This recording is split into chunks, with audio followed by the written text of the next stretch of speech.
right, great. So as Len said, welcome to the March 22nd special meeting of the Regional Transportation Advisory Council. To quickly go through some of our housekeeping here, you are invited to participate in our transportation planning process, regardless of your race, color, national origin, including limited English proficiency, religion, creed, gender, ancestry, ethnicity, disability, age, sex, sexual orientation, gender identity or expression, veteran status, or background. You can read the full notice of your rights and protections at www.bostonmpo.org/MPO_NON_DISCRIMINATION. This meeting is accessible to people with disabilities. Zoom products are compliant with exceptions with the following standards: Web Content Accessibility Guidelines 2.1 Level AA standards and revised Section 508 standards. If you require any additional accommodations in order to participate fully in this meeting, please contact me, Stella Jordan, at sjordan@ctps.org or at 857-702-3675. To quickly go over some guidelines for the meeting, you will likely have joined the meeting with a muted microphone. Please rename yourself to include your first name, last name, and affiliation. You may mute and unmute yourselves, but please do remain muted unless you're actively speaking. And to participate in the discussion, please select the raised hand function. You can find this either by clicking on the participants button at the bottom of the screen and a window will pop up with a raised hand button at the bottom, or you can use the reactions button in the toolbar and the chair will call on you.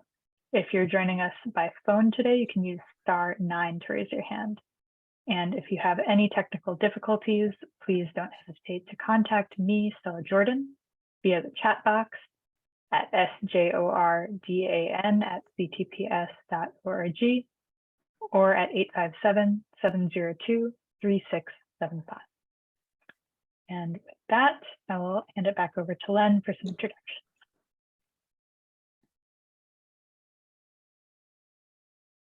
Great, thank you, Stella. So we don't have a whole lot of people here, so why don't we quickly do a round of introductions, because normally if it's not a lot of people, I'd say, well, we all know each other, but maybe there might be some benefit to people just getting a quick introduction now. So I will call your names. John Seward. John Seward, Move Mass. Thanks, John. Andrew Jennings. Bill Rickards, representative on the LRTA board, and I made one of the proposals. Great, thank you. Amira Patterson. Good afternoon, everyone. Amira Patterson, representing the MBTA Advisory Board. Thank you, Amira. Erin McGuire. Good afternoon, Erin McGuire. I am the Administrative Coordinator with the Boston Region MPO. Thank you, Erin. Franny Osmond. Hi, I'm Franny Osmond. I'm from Acton, Vice Chair of RTAC. Thank you, Franny. Logan Casey. Hi, everyone. My name is Logan. I'm the Capital Programming Planner with the Boston Region MPO. Thank you, Logan. Owen McDonald. Owen McDonald, Town of Weymouth. Thank you, Owen. Tyler Tarasi.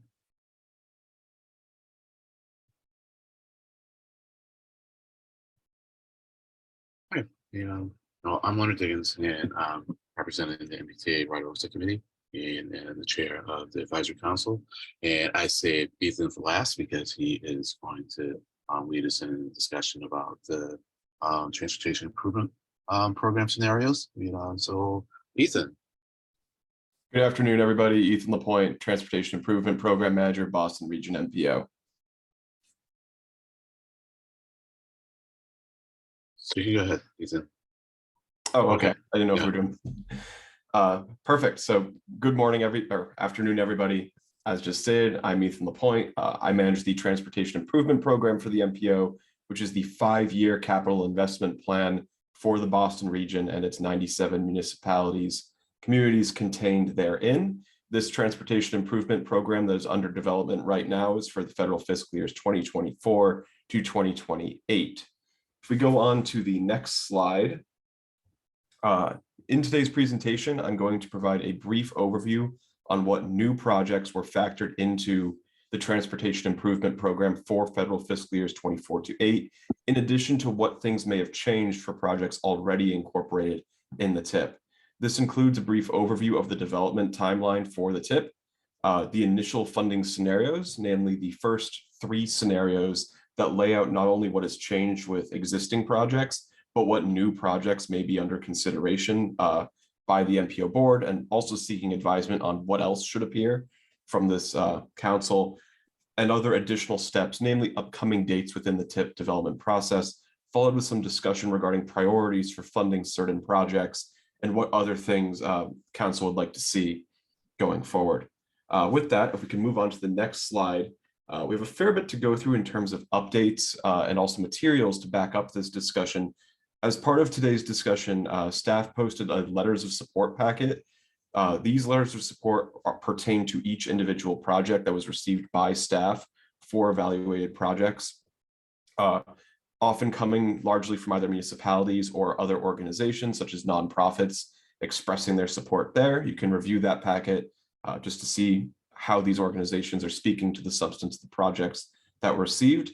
This comes in line with a packet also that provides deep project descriptions and an outline on the scores of the projects that are under consideration for funding, namely projects received by MPO staff for such consideration, in addition to a more recent item, which is the MBTA's candidate project list. As I will get to later in this presentation, even after considering programming of new projects for ones received by the MPO, there was still additional funding remaining, and therefore the MBTA has come forward and provided several projects for consideration in the nearer fiscal years for programming. There's also a summary table that shows how projects were scored by MPO staff to evaluate them against the MPO's vision, goals, and objectives, and also the 3 scenario tables themselves, showing the substance and decision-making behind which projects get programmed and what changes we're seeing there.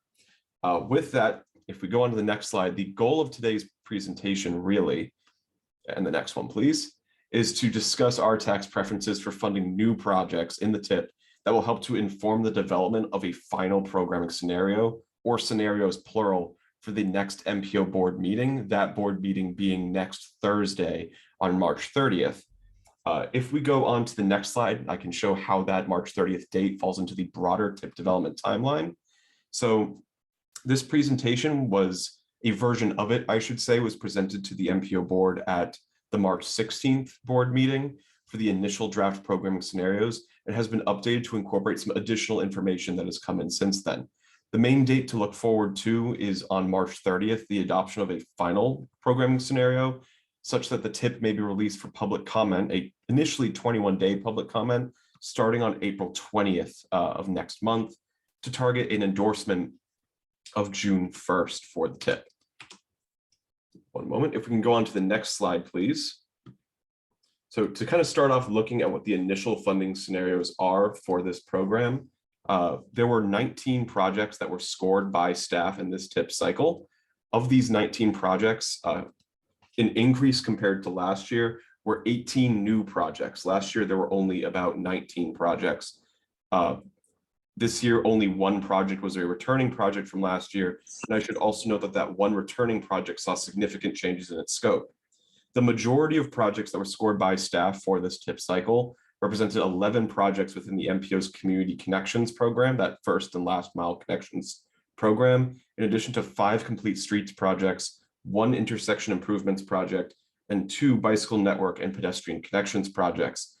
Primarily here, the MPO is looking to fund new projects in federal fiscal years 2028 based on readiness assessments made by the Massachusetts Department of Transportation at the TIP Readiness Days event on February 8th. More on that shortly.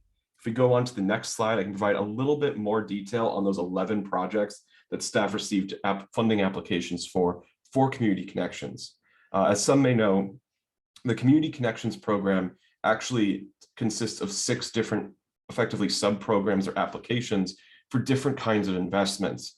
These can include bicycle parking projects, bicycle lanes, bike share like Blue Bikes, transit signal priority, shuttle operations pilots, and bus lane striping.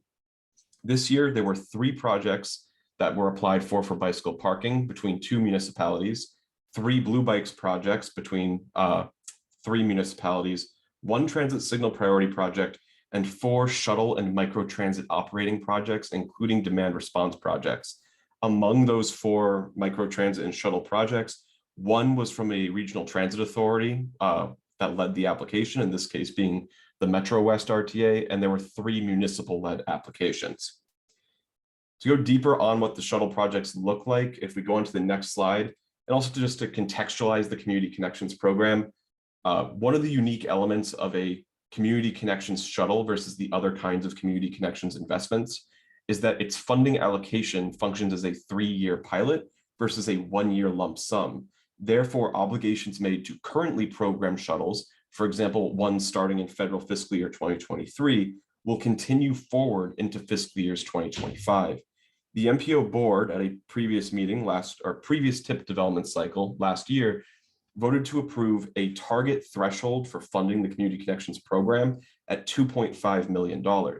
Once accounting for the ongoing financial obligations of shuttles already programmed within Community Connections, shown here in the second column for federal fiscal years 2024, there remains $641,495 left of that $2.5 million set aside to fund new projects. Looking forward out 1 year to the next TIP development cycle, there's already $1,075,304 to program new projects in 2025. Those will be projects that will come in this coming December. So we have not even seen any new ones for that funding yet. This is all to say that some of this has already been spoken for effectively should these shuttles continue for the duration of their 3-year pilots. If we go on to the next slide, we can take a step a little bit further back though at the high level financials picture. So each year at the end of January, the Massachusetts Association of Regional Planning Agencies, or MARPA, holds a meeting with the Massachusetts Department of Transportation to provide financial updates on how the regional target funding, or rather the federal funds that MassDOT receives, that then distributes to metropolitan planning organizations to prioritize projects with, how that had changed from year to year based on re-estimations of funding availability. This table shown here shows the difference in Navy between the current TIP of 2023 to 27, including new projections for the upcoming TIP of 24 to 8, shown in orange. As you can see, this goes from 2023 to 8. 23 will not appear in the new TIP, but is really there for reference to kind of show what historic funding levels have looked like. Historically, the amount of funding that the MPO has received and could expect to see following the passage of the bipartisan infrastructure law ranged from around $125 million to $130 million a year, with last year's initial estimate being around $138,246,315 in 2027. However, there was a significant change on the policy front that increased that amount for federal fiscal years 27 and 8, but inflicted being a strong word, but saw no changes in any of the other fiscal years. This was the conclusion of grant anticipatory note payments, or effectively debt service payments, for bonding that was taken under by the state for the Next Generation Bridge program. Due to the conclusion of that debt service, there remained additional funding available by MassDOT to then distribute to each of the regional planning organizations and authorities throughout the state of Massachusetts. The MPO generally receives around 46.2% of that funding across all the different agencies, and therefore the amount of funding actually expected to be seen in federal fiscal year 2027 is around $155 million of regional target availability, with an estimated $158,052,175 in the new fiscal year of 2028 for the new TIP. So that's a net increase. That being said, in addition to those changes on the funding forefront being really the key bedrock foundations of the TIP, there are also some changes to individual projects, which we can get into with the next slide. Starting off, we have the 2 projects that, as part of the TIP readiness days process on February 8th, were flagged by MassDOT's engineering section as high-risk projects. To back up a little bit and talk about what TIP readiness days are, it's a conference effectively between the various units of MassDOT, like environmental, permitting, right-of-way, engineering, the highway districts, the planning office, to determine whether or not currently funded projects are actually on track to meet their not only their deadlines to advertise in their current year, but potentially even in a more near-term year, if possible. In these cases, these are projects that were identified as high risk, but where no changes were actually recommended at the time. Both of these projects are also currently funded in the current TIP in federal fiscal years 2023. Therefore, as part of the development of the current TIP, should nothing happen to these projects, they may effectively obligate off of the TIP once their funding obligations are met by the MPO's regional target. Starting off, there is the Bridge Street Reconstruction Project in Beverly, which is a complete streets project at $8.8 million of estimated budget, which is being flagged just for utility concerns throughout the project's limits. The second project is a little bit of a larger one in Watertown, which is the Mount Auburn Street Rehabilitation Project. This project, due to its scale, is actually programmed across 2 federal fiscal years within the TIP, being 23 into 24. That being said, the vast majority of that funding, around 24 million of the estimated $27.2 million budget, is in 23. Only a small amount is in 24. In this case, the project's advertising date is currently set at around September 9th of this year to go out for bids for construction. That puts it quite close to the end of the federal fiscal year, and therefore gives it a fairly limited amount of time to obligate its funding. MassDOT and the MPO staff are working aggressively to ensure that it does meet that advertising date and that those funding commitments can be met. To contextualize this complete streets project, this is on Mount Auburn Street or Route 16 in Watertown, roughly where those catenary wires are for the old MBTA trolley bus service that was operating in that area. And as part of this project, those catenary wires will be removed and the roadway itself brought into a state of good repair with more complete streets improvements throughout. If we go on to the next slide, we can go into a little bit more of the actionable items. These are projects that were recommended for cost increases by MassDOT staff. Incidentally, the 4 projects shown here are all in federal fiscal years 2024, and most of these cost increase recommendations were the result not only of inflationary pressures, but also just the projects moving forward in the design life cycle, namely to incorporate new additions to the scope of work to accommodate multimodal enhancements like shared use paths, additional sidewalk width, retention walls, culverts, etc. For Cohasset, the first project on the Justice Cushing Highway, that was the case there with a complete streets project that incorporated, or rather witnessed, a $5.1 million increase in estimated budget, or a 40.78% increase over its $12.5 million initial cost, bringing it to $17.6 million approximately. The reconstruction of Foster Street in Littleton was a similar case, which made additional improvements for multimodal access, namely sidewalks, pedestrian access, and bike lanes throughout the corridor, bringing the project's budget from approximately $4 million, or $3,992,000, up to $5.4 million, an increase of about 34.5%, or $1.4 million. The Peabody Independence Greenway Extension Project saw a similar increase from a similar current budget of $3.9 million up to $5.2 million, or a 33.13% increase. Reason being is that a section of this greenway was evaluated for incorporating additional drainage improvements as part of its design maturing, and also a section of the greenway needs to traverse underneath Route 128, and therefore additional safety accommodations had to be made for the more vulnerable users that would use this greenway in that traffic environment. The Rentham I-495 Route 1A ramp reconfiguration is the 4th project.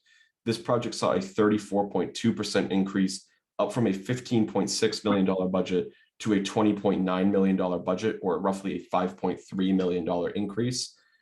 Again, this project decided to take the original design, which incorporated a shared use path on one side of the roadway, and to make that a bilateral shared use path, to add it in, I believe, to the southbound section. To contextualize where these ramps are, if you have visited the Rentham outlets, These ramps are right near there at I-495. And due to the presence of those outlets and other commercial facilities, there were also turn lane and geometry adjustments incorporated into the project's design to improve the safety of vehicles maneuvering in and out of those facilities.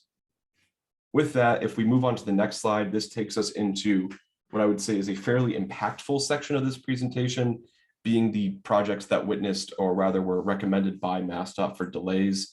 Starting off, there were 5 projects in federal fiscal year 2024 that were recommended for MassDOT, by MassDOT, I should say, for delay. Starting off with the Cherry Street and Rail Crossing Rehabilitation Project in Ashland.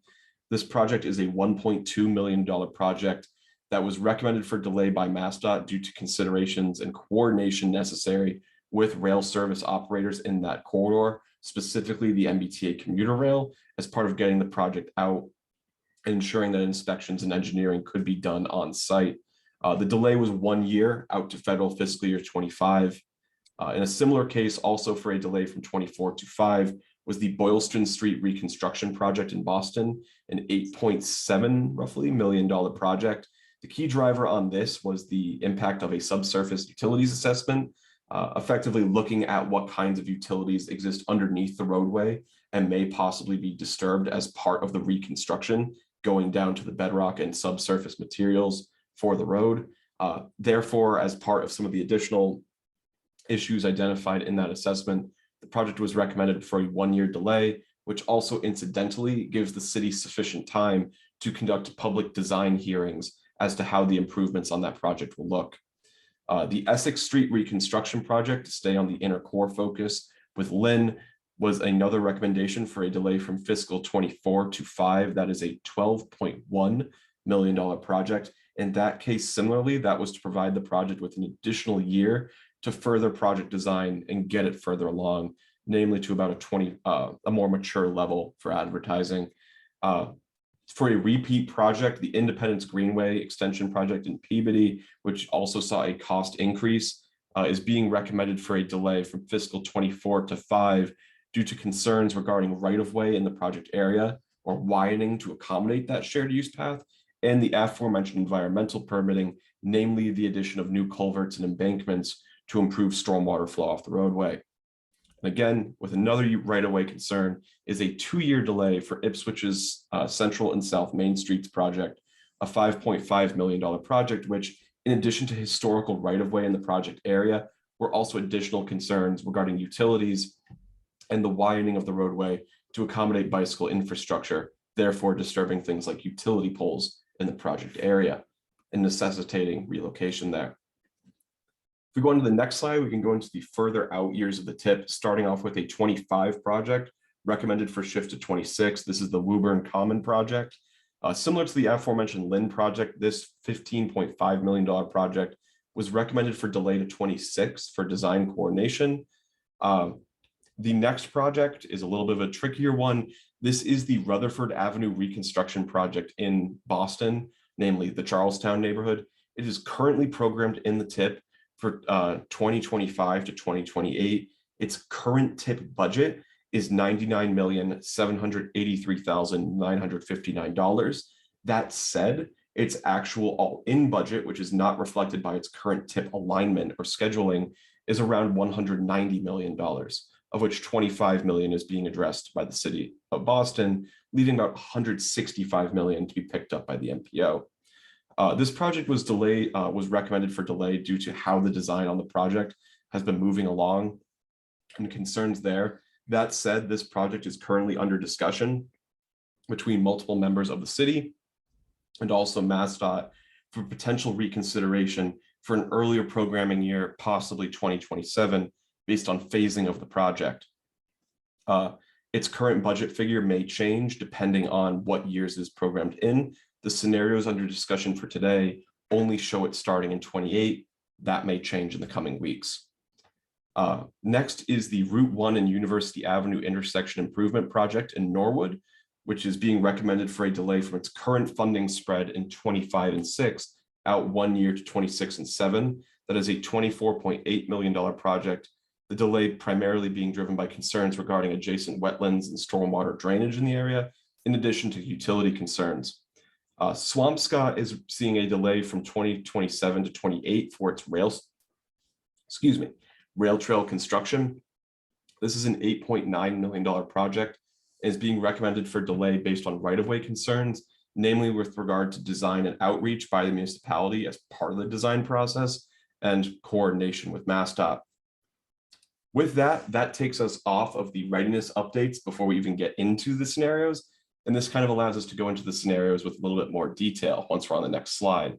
The goal of these scenarios really is to provide the MPO board and also RTAC with multiple different perspectives on how the different scenarios and the decisions they reflect and the prioritizations they reflect can influence the funding of new projects. Effectively, how does the funding picture for new projects and the larger transportation improvement program reflect the visions, goals, and objectives of the region?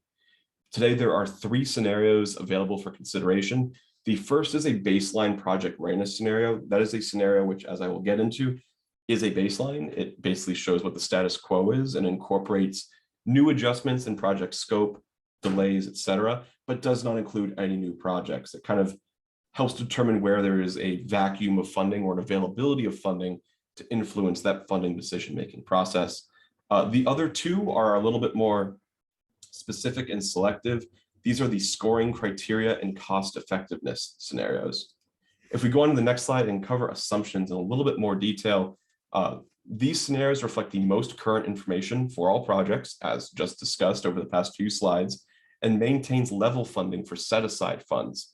These set-asides include $6.5 million for the MPO's Transit Modernization Investment Program, which starts in 2025 and will go until 2028 and beyond, but just for the current tip window, and the Community Connections funding level of an overall target of $2.5 million a year, starting this year with that $641,000 roughly left in balance, 1.07 million in 25, and then a full 2.5 million in 26.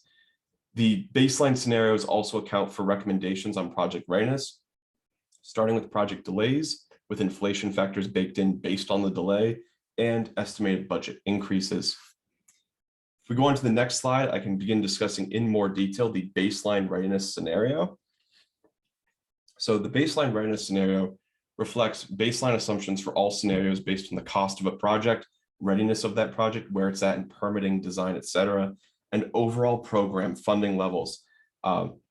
This scenario was initially presented at a February 16th MPO board meeting and the March 8th RTAC meeting, and is really only available for reference purposes.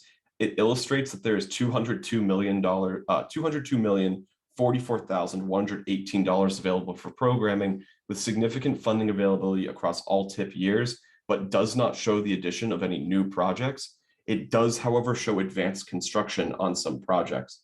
To define what advanced construction is, advanced construction refers to a state like Rutherford Avenue, for example, where you have a significantly large, from a financial perspective, project that must be programmed, and therefore the funding spread on that project is distributed across multiple fiscal years to illustrate the amount of time that project will be in construction, and also to minimize the financial impact that a larger project may have in a given year. If we go on to the next slide, I can show this in a little bit more detail. So focusing real quick on what we're seeing here on this slide, this shows the 6-year programming summary for the readiness scenario, starting off in 23 through 28. 2028 in theory is a brand new year with no projects programmed against it, but once accounting for the $6.5 million for transit modernization, 2.5 for community connections, and advanced construction, the remaining amount of funding in 2028 is actually $56,928,175. There are 3 projects that are seeing advanced construction that are currently programmed in the TIP out of 27 into 28. There are also the projects that were delayed, like the Swampscott Rail Trail, out of 27 into 28 that are counting against it. The 3 major AC projects, as they're called, are the Western Avenue project in Lynn, the Rutherford Avenue reconstruction project in Charlestown, Boston, and the McGrath Highway reconstruction project in Somerville. In the case of Lynn and Somerville, those 2 projects start funding in 27, will continue into 28, and in a future tip cycle We'll see additional funding in 29 once we get there. Rutherford Avenue currently has a 5-year approximately funding window, so that funding will go forward for several tips to come. Again, this scenario shows approximately $202,044,000 across all of the years of the tip, with a significant amount of funding availability even outside of 28 in 24, 5, and 7. Now, onto the meat and potatoes really of scenarios. If we go to the next slide, that takes us to scenario 2. This is the scoring criteria scenario. This focuses on the scoring evaluations for projects that were applied for funding to the MPO back in December. This prioritizes projects that performed the highest during that scoring evaluation and funds those projects in their recommended years based on project readiness. This scenario presents 13 new projects to be funded by the MPO to the amount of leaving approximately $134.5 million for additional projects that may come through, primarily in federal fiscal years 24, 5, and 7. There are also some new administrative line items that are not incorporated in here that will appear in subsequent tips to kind of address this funding availability. The first, based on discussions that MPO staff have had with various municipalities throughout the region, is the addition of a bike share support line item starting in federal fiscal year 2025 through 2028. The purpose of this line item really is to provide $1 million a year to make the existing bike share network, which is primarily intercore, for the intercore, more accessible to smaller municipalities that may be looking to buy into the Blue Bike system, but may lack the capital, for example, to pursue state of good repair or maintenance investments on their docks. Right now, the Community Connections program uses a kind of funding that currently cannot cover capital repairs to existing stations, only expansions of the fleet. And it's the hope that by staff here that this additional funding for bike share support can alleviate the burn experienced by municipalities in maintaining the Blue Bike system and make expansion more feasible for more municipalities, building the network out. In addition, on that same coin of trying to integrate additional municipalities into the TIP environment and other existing investments is a $1.5 million set aside in federal fiscal years 2025 to identify a design pilot. This design pilot would take the MPO's regional target funding, which currently is allocated for construction funding, and utilize $1.5 million for a potential candidate project to be funded for design, which helps to alleviate a significant financial barrier to entry for municipalities that may struggle to bring a project to be ready to be constructed by MassDOT. Effectively, in this case, creating an opportunity to better navigate the TIP process and alleviate certain financial burdens experienced by multiple municipalities and expressed through outreach by staff, or to staff, I should say. Going on to the next slide, we can dig a little bit further onto the specifics of what projects are actually included in here. This includes 6 new Community Connections projects. I should note as well, these are the same 6 projects that will also be incorporated in draft scenario 3. This is the Catch Connect microtransit shuttle expansion, which will be seeing a phase 2 expansion for the Metro West RTA. This phase 2 expansion improves the operational area and also the hours that this demand response microtransit shuttle operates, primarily in the Natick and Framingham areas, in order to better target individuals that may need to utilize the shuttle at generally off-peak times for the workday, like 7 o'clock to 11 o'clock in the evening, and just better address the coverage on there and act as a complementary supplemental service in addition to what is already operated. On that same transit note for Lynn, this scenario also incorporates the Broad Street Corridor's Transit Signal Priority Project. This corridor on Broad Street in Lynn witnesses about currently, I want to say 5,200 daily riders for bus riders throughout that route, with an additional approximately 2,000 housing units projected for development in the area, illustrating that demand for bus service will only increase as those developments arrive. The next 4 projects are split between 2 municipalities, starting with 2 in Medford, the first being an expansion of the Blue Bikes network, pedal-powered bikes here for 4 new stations in the city of Medford, and a bicycle parking tier 1 project in Medford, tier 1 referring to the highest priority locations. If I am recalling correctly, this is for about, like to say 42 racks at 38 locations throughout the city of Medford. The two Canton projects that follow it are both bicycle rack projects. The first focusing on prioritizing bicycle racks at key transit locations in Canton, namely Canton Center and Canton Junction MBTA stations. And Canton's public schools bike program. This bike program investment takes the bike racks at existing public schools in Canton, of which there are about 3,100 students in their public school system, and among which about 10% currently bike to school, to add additional racks and bring existing ones into a state of good repair due to the advanced deterioration on some of those systems. This leaves about $22,950 in the set aside, that $2.5 million figure for Community Connections, but there were no other projects in the Community Connections program that could utilize that funding to be funded. That said, staff received a request from the town of Acton for an existing Community Connections project that was funded in federal fiscal year 2022 to the amount of $15,000, as due to readiness issues and staff turnover at the town of Acton, that project was not able to be executed in 2022 and effectively fell off the tip. This would be a parking management device and strategy implemented by the town of Acton to better utilize parking at its commuter rail station to improve the amount of used capacity and encourage mode shift between drivers onto the commuter rail in Acton. Request being again for $15,000. That may appear in a future scenario, but it's not reflected here, I should add. If we go on to the next slide, we can talk a little bit more about the non-Community Connections projects that were funded. As mentioned previously, this starts off with a state of good repair project for bike share. That is that $1 million a year, starting in 25 and going into federal fiscal year 28, and the $1.5 million of project design support. For projects received for that submitted applications to the MPO for funding, starting in 2026 is Boston's Bridge Preservation Project for the Cambridge Street Bridge, which goes over MBTA and Amtrak lines around Sullivan Square. That is a $15.4 million project for a bridge deck replacement that adds a new westbound bus lane over the facility to improve transit between Sullivan Square into Somerville. In 2027, we have the first of two bicycle and pedestrian network projects.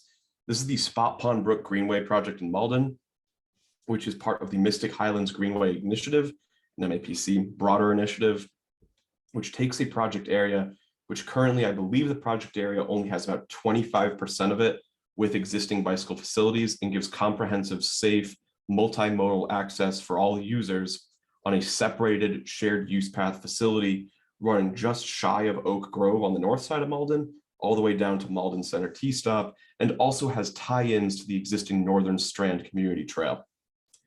Moving on to the next slide. This takes us into the three projects suggested for 2028.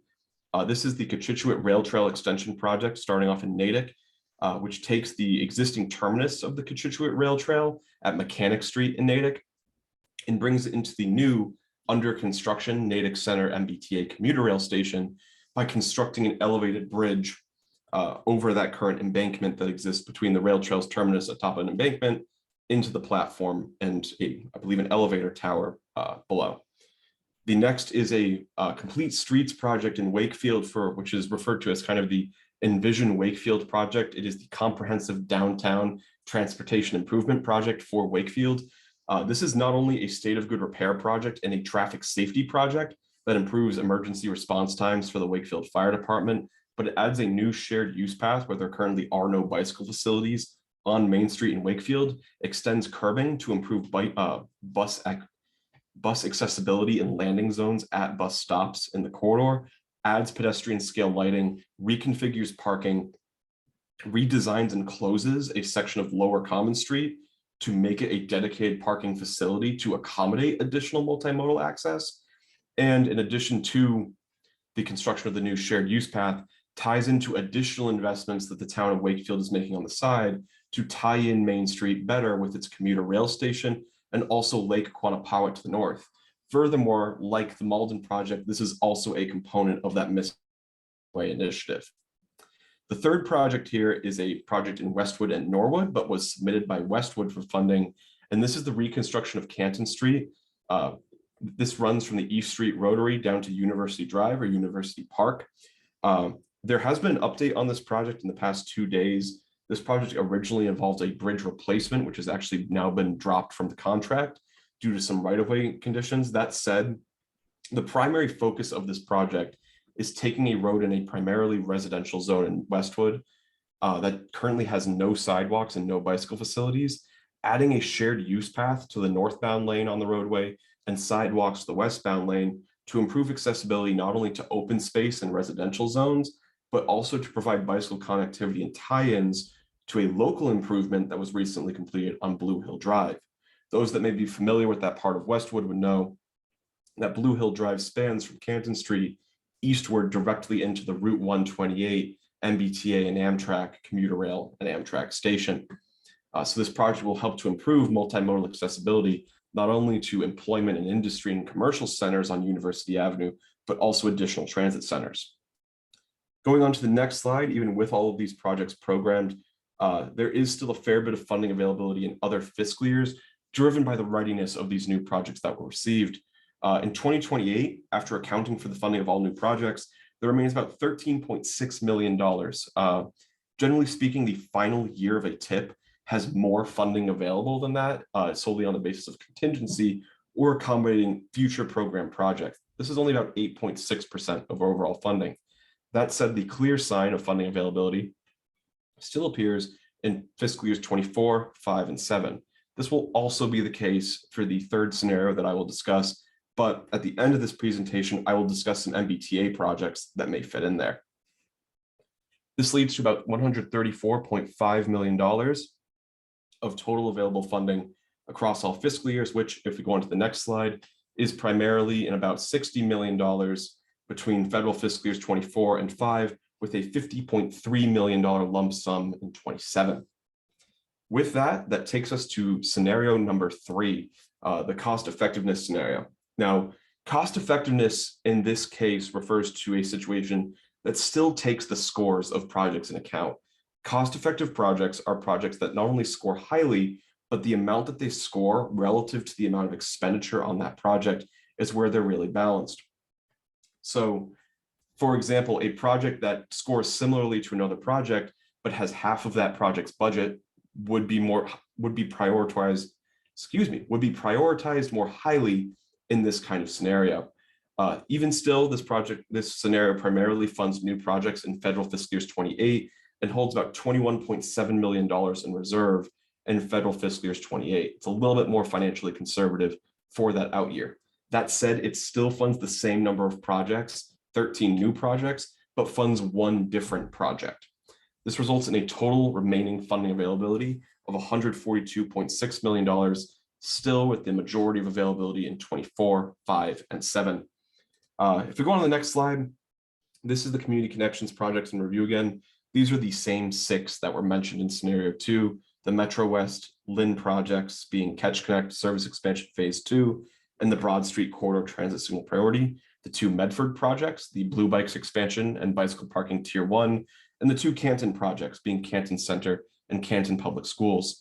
Due to fiscal constraint within the Community Connections program, the cost effectiveness scenario and the scoring scenario, and also just by the merits of these projects, both resulted in similar outcomes as far as programming, but the cost restrictions in a given year did result in some projects that had more significant requests for funds not being able to be accommodated by the current $2.5 million set aside, of which only $641,000 remained available. Going on to the next slide, again, we have a repeat of scenario 2. These are the projects programmed for funding between 2025 and 7. This is still the Bike Share State of Good Repair Line, the Project Design Support Pilot, the Cambridge Street project in Charlestown, and the Spot Pond Brook Greenway project in Malden. On the next slide, though, for 2028, we do have one variance. So there is still the Cochituate Rail Trail Extension project in Natick and the Envision Wakefield Comprehensive Downtown project.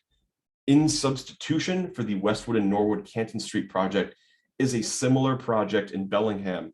This project scored very closely to the Westwood project at 51.8 out of 100 points versus 53.8 for the Westwood project, but came in at $10,950,000 in estimated budget versus approximately $19 million for the Westwood project. This project, as a complete streets project, still makes improvements to multimodal accessibility, including the widening of a bridge at the northern terminus to add bike lanes, and takes a project where only about 50% of the limits have bilateral sidewalks and extends sidewalks to make sure that there are sidewalks throughout the entire project area. Moreover, it takes existing ones and replaces them in full from asphalt sidewalks to full concrete granite curb sidewalks. This project area not only includes areas of open space, but multiple schools and commercial zones as well, and has several project intersections along the project area that are not only being reconfigured for traffic safety, with areas of medians being added in as well, but also with additional signal installation at the Maple Street and Pearl Street intersections. That said as well, this project does add bike lanes rather than a shared use path due to the constricted nature of the roadway. And unlike the Westwood project, this project has not yet received a 25% design, but it does score more highly in a cost effectiveness scenario. And due to fiscal constraint in fiscal year 2028, both projects could not be funded in the same year, despite their similarities. This is illustrated on the next slide, which shows the financial picture after accounting for scenario 3. As you can see here, there's $142.6 million in available funding between federal fiscal years 24 and 8. And there's about $21.7 million, which is a more typical, in line with historical trends amount for how much is left after a TIP funding scenario in fiscal years 28. If we go on to the next slide, just as with before, there remains a significant amount of funding availability in 24 and 5 and also 7. The available funding seen in 26 and 8 really being there to support contingency should there be cost overruns for projects already programmed or additional changes in future TIP cycles, as was seen this year. With that, if we go on to the next slide, we can see how all 3 of these projects stack up against one another in a scenario comparison. So again, scenario 1, the readiness scenario, is really just a baseline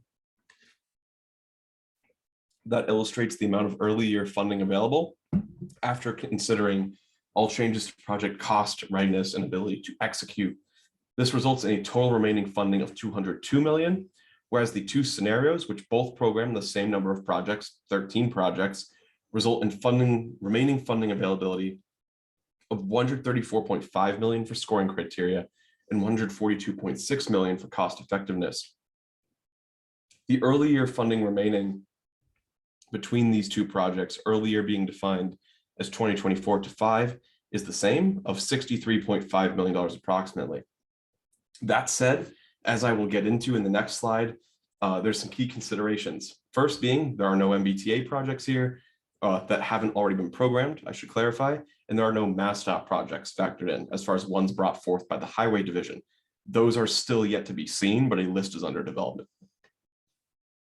Excuse me. With that, if we could go on to the next slide, we can get MBTA projects. We have 4 projects that the MBTA has brought for consideration today in response to the MPO. So MBTA staff pulled this together to create a list of projects to present. These projects were identified as part of the development of their capital investment plan, which is effectively the MBTA's version of the TIP. However, these projects could not be funded through the CIP, and therefore, if they are funded through the TIP, may move forward when they otherwise may not. These 4 projects are primarily in the inner core, specifically Boston, starting off with the Massachusetts Avenue Station Accessibility Improvements Project, which has an MPO funding request of $35.4 million, and a Jackson Square Station Accessibility Improvements Project for $21 million. I'll get to each of these projects and what their scopes entails more specifically later, but the initial vision was that these 2 stations, which are both fairly close to each other on the orange line, all things considered, would be done as a package deal, but could be done separately. I'll skip real quick on the topic of Jackson Square to the 4th item, which is the Columbus Ave bus lane extension phase 2. That is a $9.4 million request, which would extend the existing bus lanes on Columbus Avenue from their current terminus at Jackson Square northward up to Ruggles along Columbus Ave. The 4th project, which I'll get to that in more detail, is an $11.2 million request for rail transformation line items for the Haverhill line on the commuter rail in early action. That one's actually fairly interesting, but just moving along in order, the next project that we get to on the next slide will be Massachusetts Avenue. Specifically, this $35.4 million project, federal share, MBTA will provide the match, includes a new elevator at the existing station and a head house at, I believe, what is the southern exit to the station right near Matthews Arena. And also where I believe a public school is currently under construction. In addition to that new elevator and head house, it will also replace the existing elevator that is in the main Mass Ave section and entrance to the facility and make improvements to the escalator.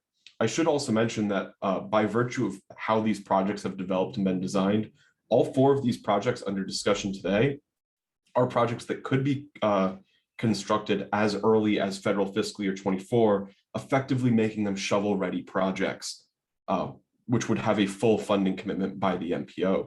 Similar case with the next project. This is another system-wide accessibility project for Jackson Square, right in the Jamaica Plain neighborhood in the northeast section.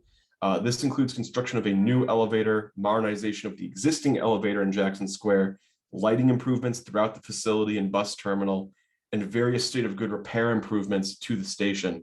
This is a less expensive project at $21 million and would still be ready for construction in federal fiscal years 2024. If we go on to the next slide, I'll just mention them kind of as a package deal here, just by virtue of how they effectively sit next to each other. This is the Columbus Ave bus lane phase 2.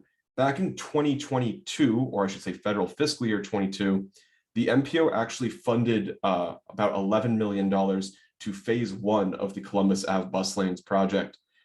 This project with phase 2 not only incorporates bus-only lanes, which are already funded, and transit signal priority, but additional improvements along the route to bus stops, shelters, and pedestrian and bicycle connections throughout the corridor.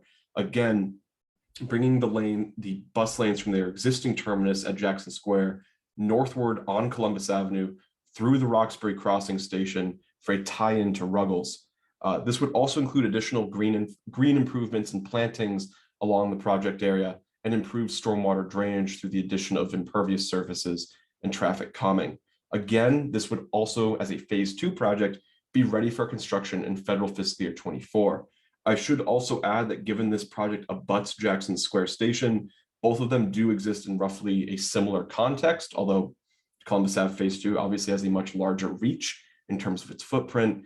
And currently the Mildred C. Haley housing development project through the Boston Housing Authority is also underway as a redevelopment that may tie into the improvements here, as it would also have traffic reconfigurations. City of Boston, MPO staff, and MassDOT and the MBTA have been discussing how these projects would fit in with that active redevelopment currently in construction for the next few years. With that, with the 4th project is a fairly interesting one for commuter rail, for a better regional distribution, I would say, up into 2 locations on the Haverhill and the Lowell lines. This is an $11.2 million project being referred to as the early action items for rail transformation.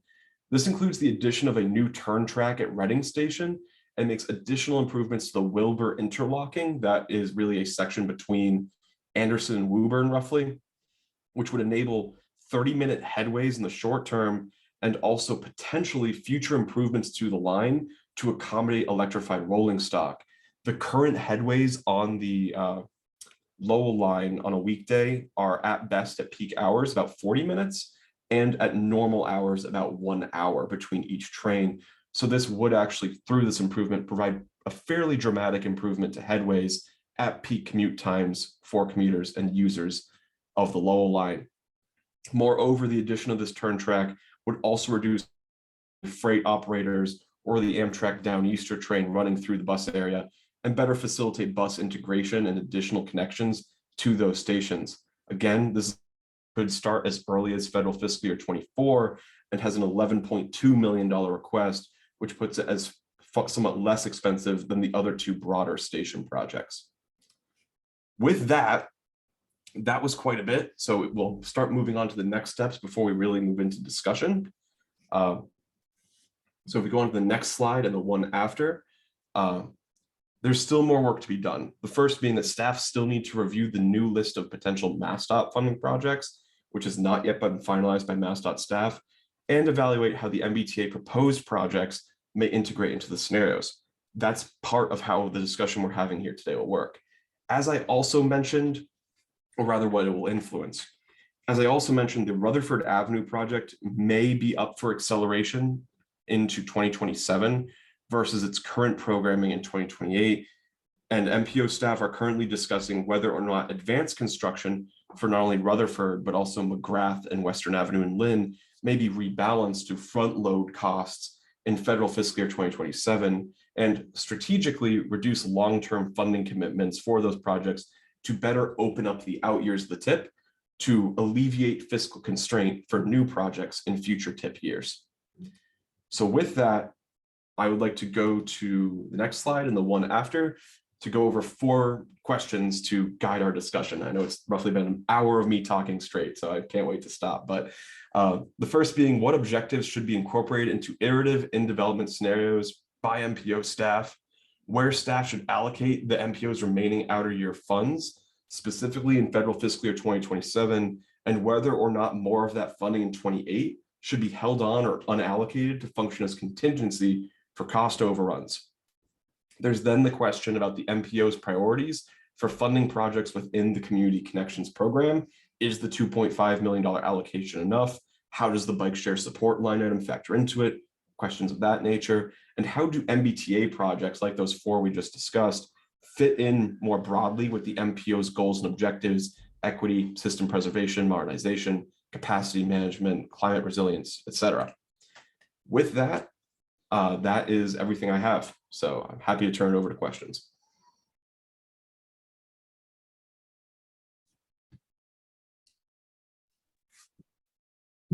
Len. Yeah, so other than your presentation, I'm having a hard time telling which projects are in scenario 2 and scenario 3 for scenario 3. I know that you say there's only one difference.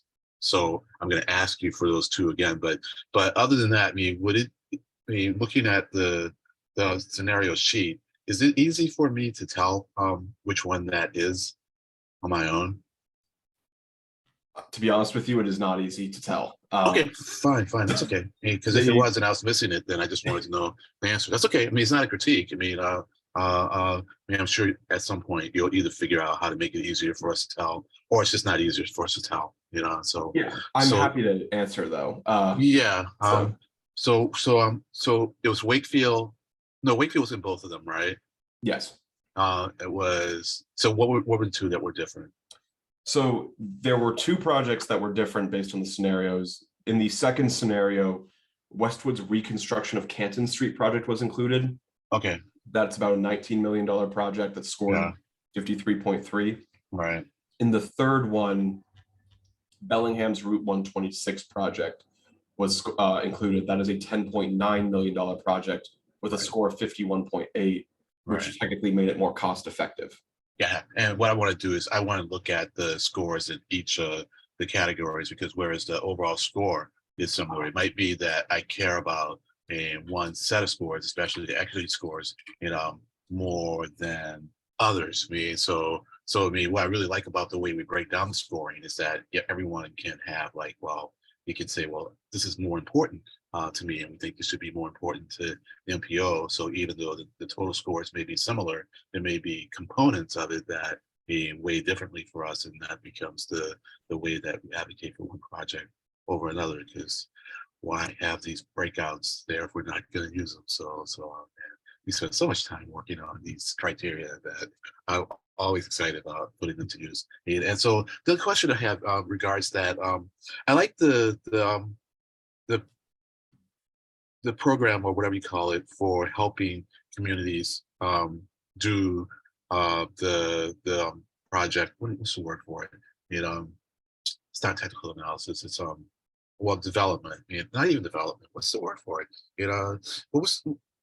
Maybe you can back up, but there was it was really something we've been asking for to help municipalities be able to develop their plans. Well, anyways, you know what I'm talking about, right? The design pilot, yes. The design pilot, yeah, thank you. So when we talked about that before, the understanding was that any money that you spend, that we would spend on doing design would have to actually be spent on that project later on. It wasn't like we could spend money on a project design and then go, oh, that doesn't work out, and then that's it, So de facto, we're selecting that project for implementation in the program at some point, right? So my understanding actually from that conversation is that there have been additional details that need to be clarified, but generally you are right, Len. One of the requirements that our federal partners, ours being the MPO, have identified of both MassDOT and the MPO is that if a project is programmed for design funding, it should, in its project description, identify when it will be funded for construction, which does kind of lead to a natural assumption that it would also, if funded for design, be de facto funded for construction. Of course, that's not a guarantee, but I think that is one of the assumptions that kind of makes this a important pilot to figure out how that mechanism would actually work and how those projects would be evaluated. Okay, well, you say it's not necessarily guaranteed, then how is it that it's not a guarantee? Just because this is important, so then, because I like the fact that it's not a guarantee, because this means that we don't end up with a case where it could go over budget and we're stuck with it or whatever, I would definitely have to follow up on that and get some clarification, because my understanding personally is that there are cases, but federal partners specifically would not, and not to speak on their behalf, but would want to ensure that if federal funding is spent on design, that it does lead to an executable project rather than just a project that kind of sits on the shelf and expires, which I think may have been the case in the past. That said, though, as part of the evaluation and scoring process, probably for any design, those projects would probably have to be ones with a reasonable expectation for implementation. So I think we would avoid that problem just through the evaluation. Okay, I got you. Well, I'll stop talking and let Andy ask questions. And your hand fades into the background, Andy. Yeah, maybe I should change the color or something like that. But I want Martian green. I just want Martian green. The Martians are left out, and I go with that one. Thank you. purple for me. Okay. Go for the royal color Likewise. there. Nice. So yeah, thank you, Ethan, for actually, I think, running through and giving us a lot more insight than we've gotten, I think, about this whole process. I know you talked for like a whole hour, but I just wanted to acknowledge that it's been really helpful for me to understand a little bit, actually in quite a bit of detail, actually what's kind of going on behind the curtain. So appreciate that. Take that sip of water, hold on to that. In terms of kind of your questions, and thinking about the outer year funds, and I'm going to be a little bit selfish here in terms of how I'm thinking about this and thinking about specifically for my employer, the city of Cambridge, that contingency, especially just seeing, quite a bit of available funding in future years, that question of should it be left unallocated is kind of just sitting in my mind. I'm really happy to see a lot of municipal interest in the community connections programs. But I think the other kind of even more significant programs are actually really hard to actually do as municipalities. So unless you're a Boston, or even for Cambridge, it's actually very difficult to get a full tip project of the kind of scale of complete streets or intersection improvements in, because it is quite a bit of an investment of people's time, and also, getting consultants on board to, kind of jump through all the hurdles required to get into the tip. I'm wondering, beyond just kind of that pilot project that you're just talking about with Len, are there other thoughts about how to be able to structure it so that potentially municipalities can participate a little bit more broadly in the tip? Beyond just kind of that pilot, at least, seeing what results from there is definitely an important kind of indicator, but are there other ideas being batted around? Just wanted to get a sense of that. Yeah, of course. One of the things that this pilot is really there as a proof of concepts that if it is successful in federal fiscal year 25, it could be rapidly replicated into other future fiscal years, potentially even expanding it. It's also there to kind of help the MPO establish a knowledge base to work with municipalities to execute those projects. I would mention too, leaving funding unallocated in the outer years, especially in the last year of the TIP, is historically what's been done in other TIP cycles. You know, as seen this year, there are projects that sometimes can be funded in 26, 27, and in those earlier periods. So just leave some room, covers contingency. 27 with roughly 50 million is an outlier, of course. But, you know, to answer your question directly, I definitely think that there are opportunities to expand the role there as far as facilitating that. Right now, it's a little bit more exploratory just to make sure we don't dive in. One of the valuable things is that the flexibility of some of the funding that the MPO uses and may employ for project design is that it's really kind of interchangeable between programs. So this wouldn't necessarily be a distinct investment program per se. Rather, unlike the Community Connections program, which is funded by a fairly constrictive funding source, being congestion mitigation, air quality, which means it has to have a proven air quality benefit, this would better allow the MPO to kind of say, like, we have $8 million left to construct projects, or we could also spend that to design projects and kind of rebalance where the pipeline starts and ends.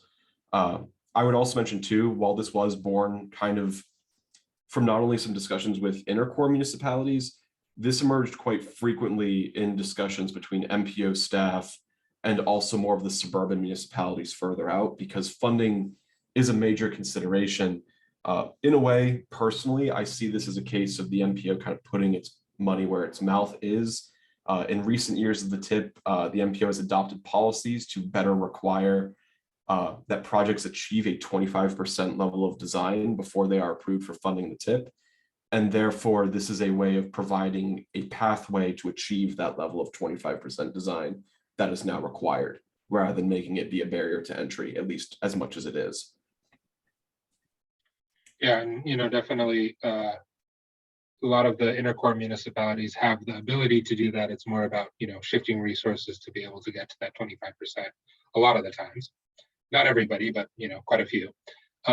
And I'm glad to hear that the focus is maybe on those suburban municipalities that may not actually have resources at hand, you know, to be able to get to that threshold. One other quick question that I have here is, you know, I've been hearing a little bit about, I don't know how to call it, kind of a disappointing strain of ideas about how the MBTA is approaching a new normal. But fully being aware that, at least on the MBTA side, and even potentially some of these, you know, employer-based shuttle services, that operations could potentially be a little bit challenging over the next few years. You know, kind of definitely within the time horizon of the TIP. I do know that the Community Connections program is primarily oriented right now and is getting a lot of projects kind of getting started up. But I'm wondering what, given the restrictions of the programs, whether there's any additional thought to kind of operational support. You know, I have been hearing about conversations at the DOT, you know, flexing dollars that are for transit to, you know, those kind of operations things, but whether that kind of factors into the thinking about future year TIPs in any way. Kind of curious if that does affect kind of how we look at this in the future. That's a very good question. So I'll answer your question by what will seem like a deflection to the bike share support line item and why it exists.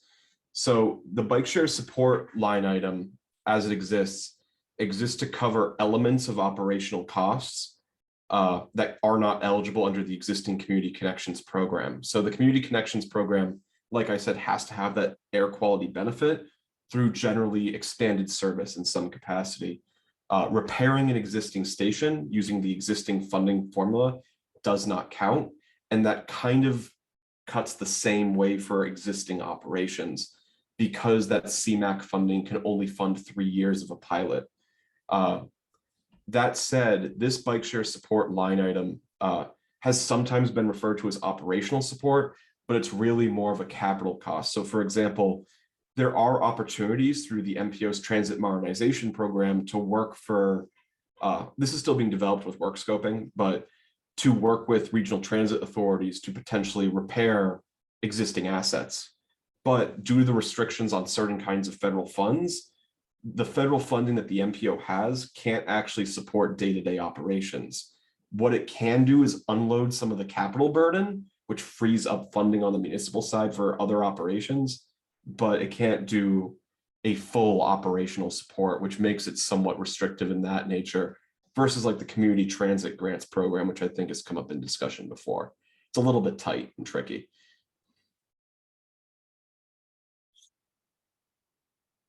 It's effectively the same problem that the bike share system is also witnessing in terms of as it gets into its 10th year. I have more to say unless someone else does, and just in case it's not clear to folks, we will not be doing UPW material today. Maybe 5 minutes, at the very end to just describe what we'll do next, because Trelika isn't here, but also we just need to really focus on the tip stuff more so today. But there will be more opportunity for us to chime in on the UPWP before any decisions are made at the UPWP committee meeting. So any other questions, folks, or comments? You'll still have more time to talk about this even after I have another little round with Ethan. Okay, so we'll come back to the first question because I'm not sure I really understand it. But in terms of out of year funds, I definitely think we should leave a lot of money in the out of year because we've seen programs like go up like 30%. We had 4 of them, I guess, at the last MPO meeting. There was an inflation component. We're not sure how much it was, but a lot of it seemed like it was scope expansion and justifiable scope expansion. And it's not clear to me, if people have incorporated the reasons for the scope expansions into the projects in fiscal years 24, 25, 27. And I very much appreciate that we are becoming more pedestrian and cycling friendly, and that seems to be a lot of the scope expansion in the projects, at least that we discussed, of the 4 that was discussed last time. That's good, but it does lead to an increase in costs. And 30% is like that's a lot, so I think we should leave a lot more for contingencies. And sure, the percentage is pretty large on some projects that don't cost a whole lot, but by the same virtue, even if the project the percentage increase is smaller on a project that costs a lot, then it's still going to take a fair chunk of the money. And we are certainly in a worse situation if we have to tell a project that's been programmed there isn't the money for it. So I think we're just better off leaving some money, and maybe more rather than less, unallocated.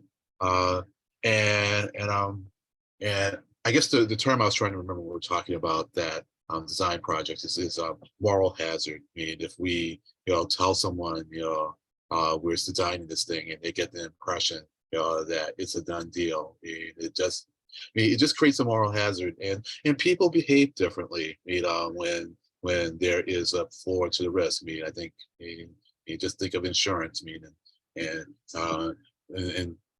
even health insurance. I think we all behave differently when we think, well, that doctor's appointment, will cost me a little bit less because I'm insured.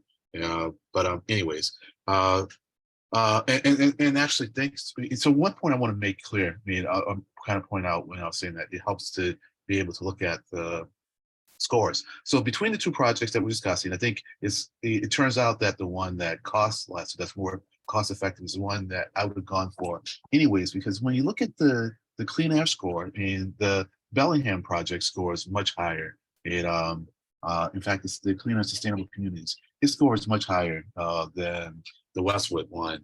So it's pretty tight in all the other criteria, but that one, it kind of blows it away, and that's important to me. So yeah, it would have made me argue for that one, even if it had been perhaps less cost effective, but it is more cost effective. And so that makes me feel that we should go for the cost effective scenario more so. And so now I'll just circle back to that first question. So I guess what objectives are you currently incorporating into the iterative in development scenarios? Maybe that'll help me understand what maybe we should incorporate that's not there. Yeah, I can't show my hand too much given the MPO board meeting is next week and it's still in development. Okay. But as far as general objectives, these the two key scenarios being scoring and cost effectiveness are consistent with the two that were presented last year. That said, increasing the number of projects that can get onto the tip is one major consideration. Okay. The other objective is limiting risk. Risk can be factored in by leaving more contingency on the table, but one of the key considerations in the Westwood project is that it does have a 25% design that MassDOT has seen, Right. while the Bellingham project does not. Right. So Right. it is a more expensive project, but it could also and that's one of the other considerations. What is the risk tolerance? I should also mention my understanding from the MPO board's discussion around the 25% threshold is that it isn't so much a hard line as it is a Right. strong recommendation. Right. So it's not like that's a non-starter, but it is a key consideration. Right. I'd say, especially given what we're witnessing right now with certain materials seeing doubled costs, Right. Risk and contingency are a big factor. I'd also mention as well, the reason why I mentioned advanced construction is fiscal sustainability is another, perhaps it's a product of my background, but it's another key consideration in the sense that, for example, given the amount of advanced construction that will continue on projects like Rutherford, McGrath, and Lynn in subsequent tip development cycles, there will be more money spoken for already in fiscal year 2029 when we get to the next tip, and 30 after that, just by virtue of the size of those projects and their ongoing needs that will need to be funded. Right.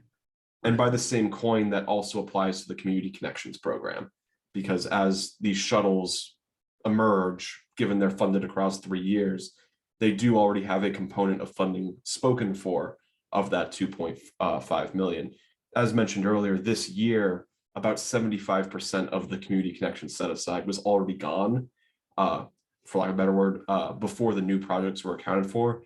And there were several projects which effectively could not be funded just because of their cost and how that stacked up against the overall funding availability. Namely a $1 million project from the city of Boston.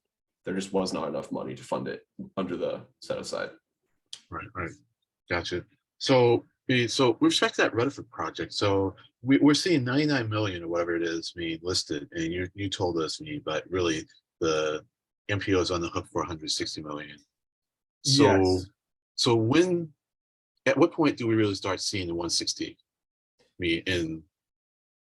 As something that we have to take into serious consideration? So that's the way the advanced construction schedule kind of works. So right now, the project's $99 million commitment in the current 23-7 tip starts in 25. It starts with about 32 million in 25, then 35 in 26, and another 35 in 27. The logic was if it stayed on track, it would have another 35 in 28 and wouldn't be that far off from being ready to kind of mature. The issue is with its current projected delay to 28, it's going to kind of each year creep up a little bit more with another $35 million each year until you eventually get one tip where the full 165 is in there.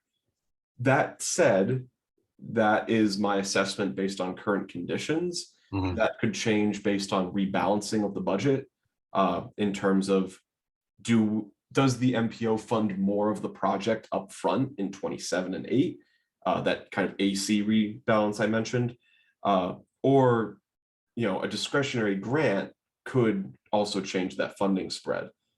Given $160 million is about the totality of funding the MPO received in 28, it kind of has to be swallowed slowly, effectively, rather than all at once. All right. So in the last year, we had like a grid to give us a sense of the cost effectiveness, and so we were able to kind of see how the various projects, like which ones were low cost, high score, that we don't get that this year. That's okay. I think it would be kind of helpful with the community connections programs, especially for those that are taking a lot of money already. I think we're kind of getting at that. When we were talking about the shuttle programs, and the number of riders, and so it might be hard to develop some clear metric by which we. Well, I guess as I look at the handout or the PDF, you're showing like cost per monthly user and total score. So I guess we can do that on our own. So never mind. I'm going to take back that request. I can do that on my own. All right.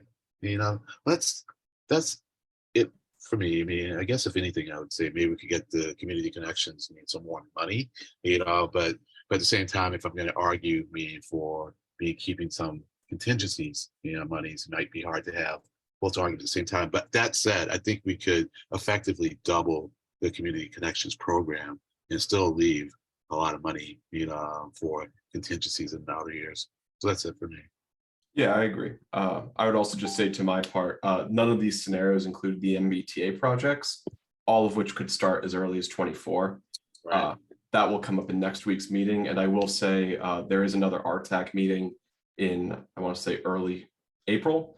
Yeah, so I'll have additional updates there as well. Okay. And yeah, they fit into my MPO goals. The goals as I see them. So yeah. So any other input from folks?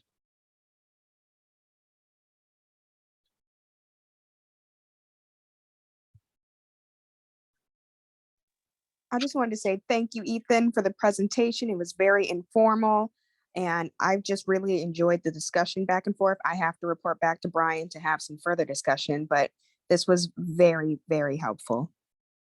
Well, just tell Brian, just listen to what you say and don't question anything in the full board meeting. I'm sure he won't, Len. And listen, he praises you all the time and he says hello. Okay, thank you. Follow your lead, he says. Follow your lead. Oh goodness, thank you. Thank you. Take care. So all right. Well, yeah, this was very helpful. And your decks are always good, and so I if you are able to provide the deck to us after the meeting, that'd be helpful. Especially for me to review, because sometimes it's clear, for the meeting, and then the next morning it's like, what did he say? What was the answer to that question?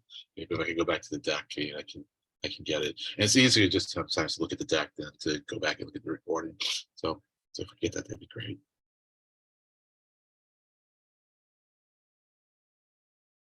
Okay. Anything else, anyone? All righty. So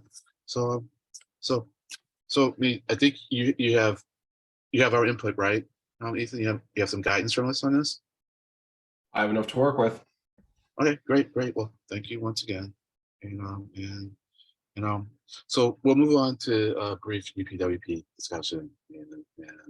And so we have $150,000 we need to spend on discrete studies. A lot of the funds are allocated towards study programs. So in past years we were usually working with about 300K.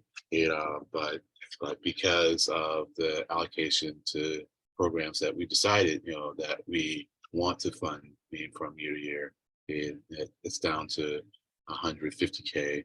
And we have asked to get a listing of the studies that are proposed for the allocated programs. And so understanding that Strike is going to provide that to the UPWP committee. Is that your understanding, Stella? And don't worry about embarrassing me if I'm wrong. It's important that we get it right. So if I'm wrong, just say I'm wrong.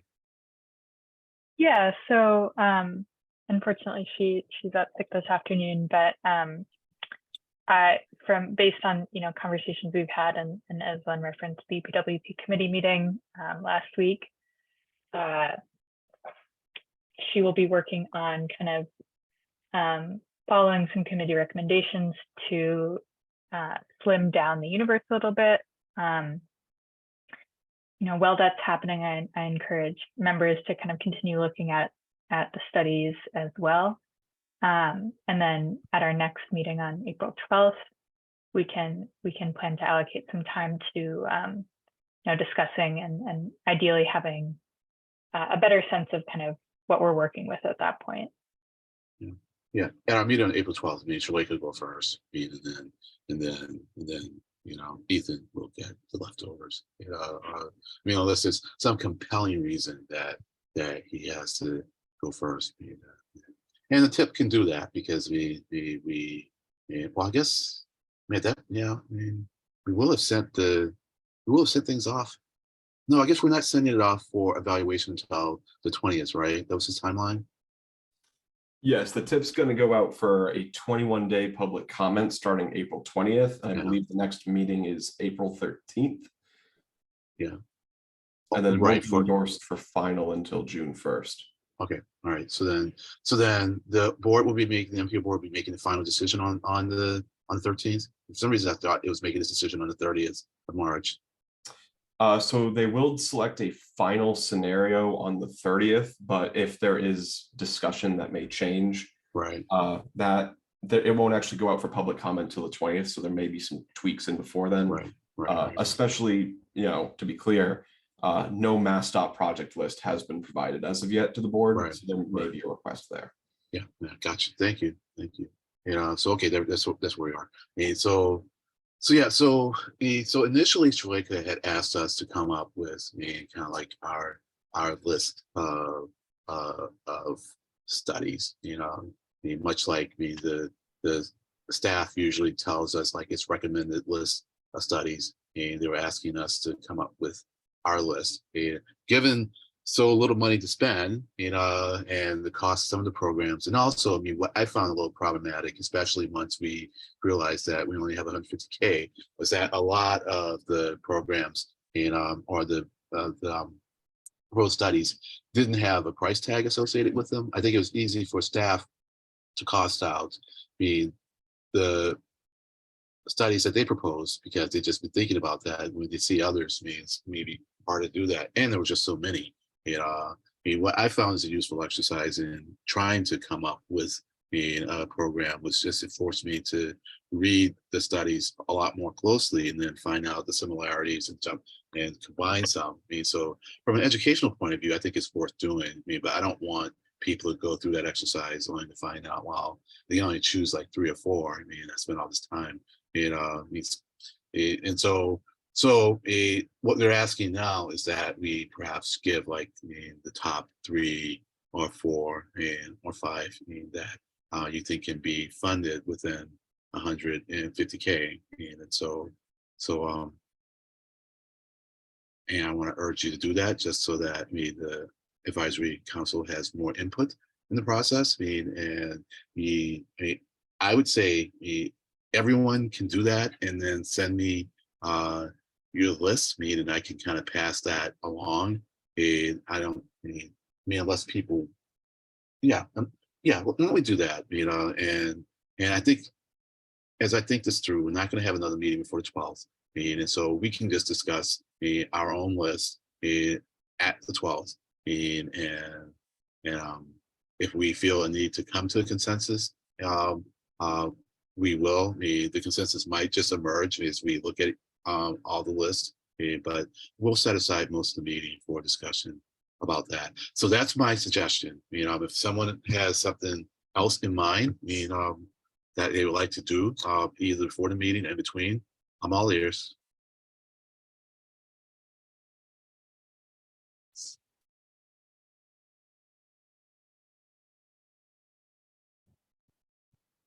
Okay. All right. Well, if you don't want to say something now, you want to say something later on, and you can always send me an email, or Stella. And I think at this point, we can call it a meeting. I hope you thought this was worth your time. And I certainly did. And so thanks for coming, everybody. And you know what? It's not I don't even know if we have a quorum, and we weren't going to need to take a vote anyways. We just needed to get a sense of how we're thinking as members of the council who had the time to attend this meeting. So I don't even think I need a motion to adjourn. Say, if no one else has anything to say, we'll part company for now and see each other on the 12th. All right. Thanks. And Thank you all. I'll stay on, Sal, in case you want to debrief. Thank you. Bye-bye.